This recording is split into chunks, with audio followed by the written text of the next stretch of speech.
ভাবো তো, একদিন আদালতে দাঁড়িয়ে দেখছো বিচারক আসলে তোমার স্কুলের পুরনো বন্ধু।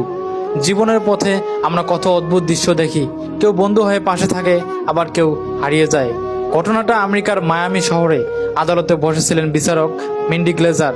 তার সামনে কাঠগড়ায় দাঁড়ানো আসামি, নাম আর্থার বুথ। অভিযোগ চুরি আর পালানো।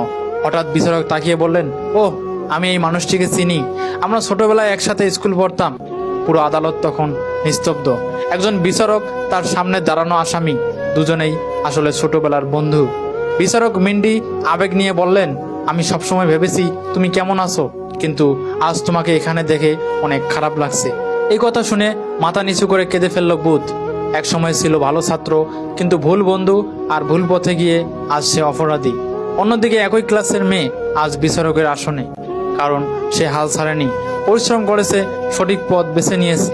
তাই শোনো ভাই, এটাই জীবন, একই শুরু কিন্তু ভিন্ন গন্তব্য।